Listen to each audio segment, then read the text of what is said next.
Fala, nação rubro-negra! Eu tô vindo aqui hoje com o estômago embrulhado e uma vontade absurda de falar umas verdades na cara de quem não tem o mínimo de vergonha alheia. O que eu vou contar pra vocês agora ultrapassa o limite do patético. É algo vergonhoso. É uma demonstração de recalque que beira o mau caratismo esportivo. A bomba que tá explodindo nas redes sociais e que mostra o nível de piquinez de certas figuras do futebol brasileiro é o deboche inacreditável de Carlos Alberto contra o nosso gênio, o nosso ídolo, Georgian de Arrascaeta. Logo após a batalha épica que o Flamengo travou contra o PSG em Doha, onde caímos de pé, com honra, lutando contra bilhões de euros, esse sujeito teve a coragem de aparecer para tripudiar sobre o nosso camisa 14. É de uma falta de caráter monumental. Prestem atenção no nível do comentário desse cidadão. Boi, boi, boi, boi da cara preta. O Carlos tem mundial, quem não tem é o Arrascaeta. Nação, me digam se isso é postura de alguém que um dia se disse profissional. O cara tá preso em 2004. Ele vive de um passado que já mofou, enquanto o Arrascaeta vive um presente de glórias, títulos e uma idolatria que o Carlos Alberto nunca sentirá nem se nascesse 10 vezes. O ódio desse cara pelo Arrascaeta é algo doentio, é uma obsessão vergonhosa que começou por causa de uma caneta. Sim, uma caneta num jogo festivo do Zico em 2022. O Arrascaeta humilhou ele com um drible, o Maracanã inteiro veio abaixo e desde aquele dia o ego desse rapaz foi estraçalhado de uma forma que ele nunca mais se recuperou. Vamos analisar a profundidade desse rancor, nação. O cara perdeu o emprego de comentarista, foi demitido por se envolver em briga com o torcedor em praia por causa desse drible e ainda assim não aprendeu. Ele prefere ser o bobo da corte da internet do que respeitar um dos maiores jogadores da história do futebol sul-americano. Falar que o Arrascaeta não tem mundial como se isso diminuísse o que o uruguaio faz em campo é de uma burrice tática e histórica sem precedente. O Arrascaeta tem Libertadores, tem Brasileiro, tem Copa do Brasil. É um maestro de uma geração que colocou o Flamengo em outro patamar mundial. O Carlos Alberto pode ter a medalha de 2004 guardada, mas ele não tem o respeito do povo. Ele não tem a admiração de nenhuma torcida. Ele se tornou uma piada ambulante que só aparece para falar do Flamengo porque sabe que somos o centro do universo e só assim ele ganha um pouco de atenção. Imagina o que passa na cabeça de um ídolo como Zico, vendo um convidado do seu jogo festivo se transformar nesse personagem nefasto. É uma injustiça monumental com o futebol. O Arrascaeta é classe pura, é silêncio e trabalho. Ele nunca respondeu a esse cidadão à altura, porque o gênio não se rebaixa ao nível do medíocre. Enquanto o Arrascaeta estava em Doha, sendo elogiado pela imprensa mundial, sendo estudado pelo Luiz Henrique como uma ameaça letal ao PSG, o Carlos Alberto estava em casa postando musiquinha de ninar no Instagram. É o contraste perfeito entre a grandeza e a decadência. É vergonhoso que a gente tenha que ler esse tipo de coisa, enquanto ainda estamos assimilando um luto de uma derrota no Esmelte, onde o Flamengo foi heróico.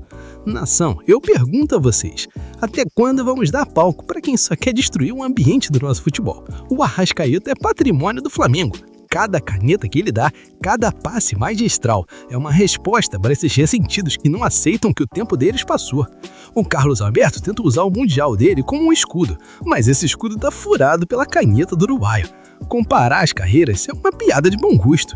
Um é um andarilho que armou confusão por onde passou e terminou a carreira de forma melancólica.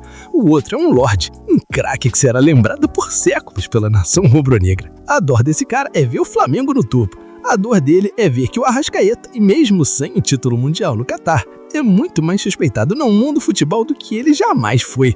O PSG suou para parar do nosso meio campo. O Safonov teve que fazer o jogo da vida dele para impedir que o Arrascaeta e companhia levantassem essa taça.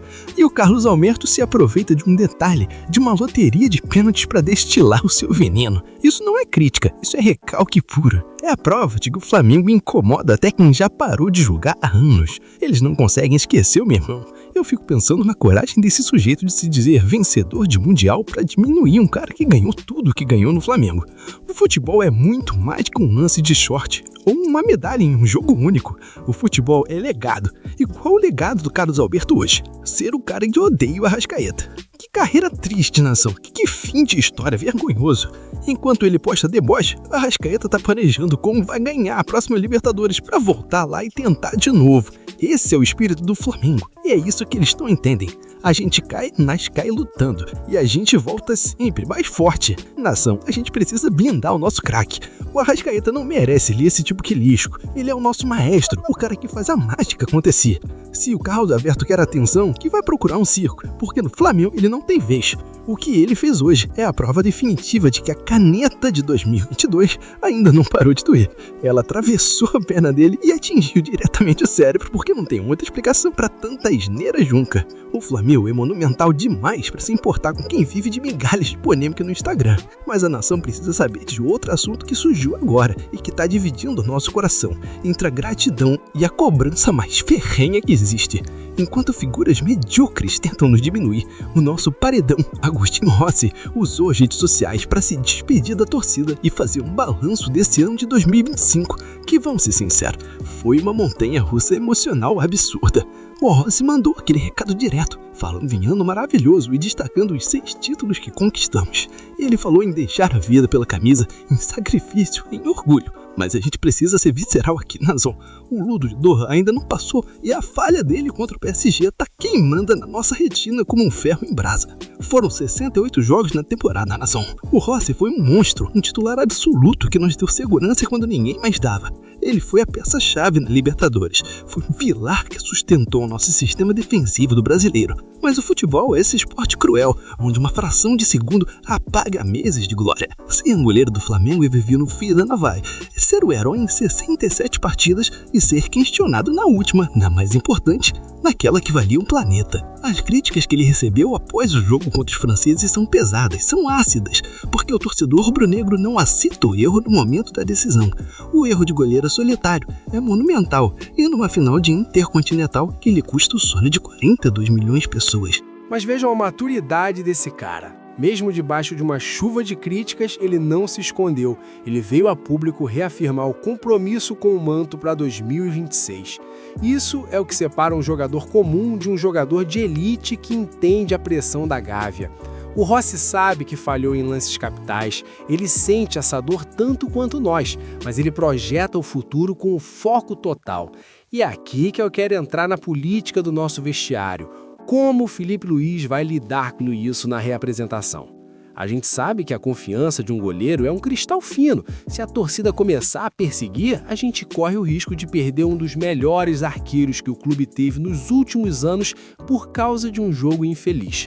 O recado do Rossi é um pedido de trégua e, ao mesmo tempo, uma promessa de guerra para o ano que vem. Ele fala em voltar ainda mais forte para manter o Flamengo no lugar mais alto.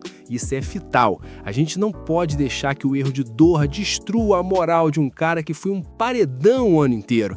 Mas, por outro lado, a cobrança é o combustível do Flamengo. Se ele quer ser o sucessor definitivo de nomes como Raul Plasma ou Júlio César, ele tem que saber que no Flamengo o sarrafo é perfeição. Não existe espaço para o quase na nossa meta. Imagina o piso mental desse cara agora indo para as férias com aquela bola do PSG na cabeça. É um sacrifício psicológico absurdo, mas o fato dele se posicionar mostra que ele tem um DNA rubro-negro da superação. Ele não quer apenas descansar, ele quer a revanche, ele quer provar em 2026 que o Rossi da Libertadores é o Rossi real e não aquele que hesitou no Catar. A nação tá de olho, Agostinho. A gente agradece pelos 6 títulos, a gente reconhece o esforço heróico em 68 batalhas, mas a exigência por aqui nunca diminui. O Flamengo não espera ninguém. O Flamengo exige o topo agora, amanhã e sempre. Que esse descanso sirva para ele voltar com sangue nos olhos, porque em 2026 a margem de erro será 0. O manto sagrado exige perfeição e a gente vai cobrar cada centímetro de dedicação embaixo daquelas traves. Conclusão. Para fechar essa conta, nação, de um lado vimos o recalque vergonhoso de quem parou no tempo, com Carlos Alberto destilando ódio contra o nosso gênio Arrascaeta por puro trauma de uma caneta histórica. Do outro, o nosso paredão Rossi encerra um ano monumental de 6 títulos com uma mensagem de despedida e foco total em 2026, tentando superar as cicatrizes de Doha para voltar ainda mais forte e manter o Flamengo no topo do mundo. É o contraste entre quem vive de passado e quem trabalha ao presente para construir um futuro glorioso. E se você não quer perder um segundo sequer dessa de construção do nosso Mengão para 2026, você precisa estar fechado com quem fala a verdade. Todo santo dia eu trago as notícias atuais, verídicas e viscerais sobre o clube de regatas do Flamengo, sem filtro e com sangue nos olhos que só a maior torcida do mundo tem. Não deixa a grande mídia te enganar. Se inscreve agora no canal, ativa o sininho para não perder nenhuma pomba e venha fazer parte da elite que entende que o Flamengo é o centro do universo. Ativa o sino aí para não ficar de fora e vamos juntos para a próxima batalha. Saudações rubro-negras!